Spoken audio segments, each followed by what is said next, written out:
Exodus, Exile and Redemption. Section 4. Manasseh against the prophet Isaiah.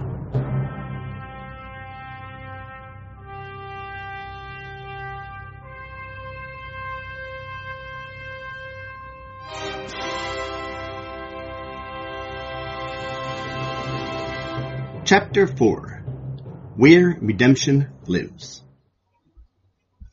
The prophets who came after Moshe served as guardians of knowledge, the great truth glimpsed but never fully grasped by the first discoverers of Judaism.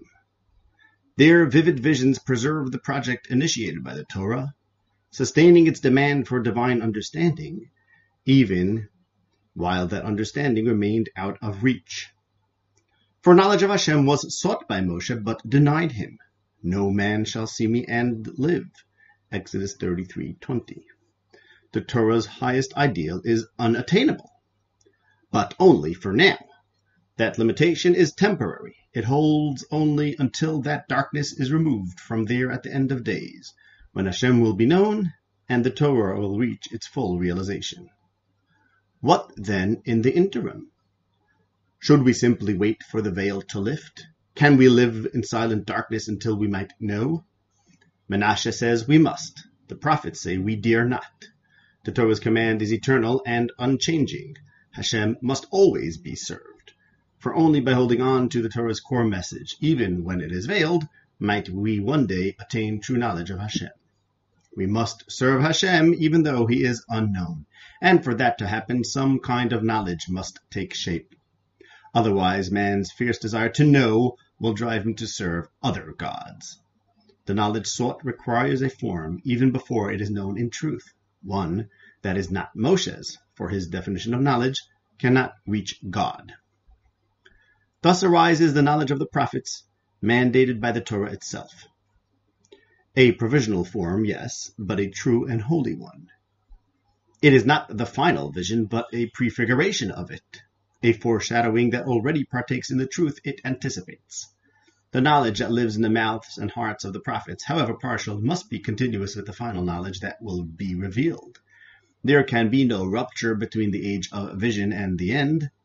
The knowing of the prophets, the essence of Exodus, and the unknowing of Moshe, the essence of exile, these two must be reconciled. And if the knowledge of the prophets is to be reconciled with Moshe's unknowing, then what they know must already be, in essence, the same as the knowledge he sought and will eventually find. In that reconciliation lies the great mystery of redemption, the third and final act of divine providence. For redemption does not restore what was lost. It completes what was begun. The prophets carried forward Moshe's failed quest to know, and at the end of days their partial knowledge and his unknowing will be shown to have always been moving toward the same truth. What seemed like contradiction will prove to be unity. The God who was hidden from Moshe and glimpsed by the prophets is one and the same.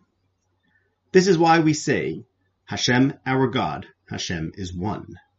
The God partially known now, and the God fully revealed in the end are not truths but one, the same one in every age and every form of knowing. What we carry in prophetic vision is what will shine forth at the end. The purpose of this work is to trace the arc by which partial knowledge becomes perfect, to follow the metamorphosis from concealment to revelation, from Moshe to the prophets and toward their final synthesis where redemption lives. But we have not yet arrived. To move forward, we turn to a story of concealment and divine orchestration, a drama driven by knowledge withheld and knowledge revealed. In the next section, we will study the saga of Yosef and his brothers, where not knowing becomes the seed of reconciliation and divine wisdom hides within human blindness.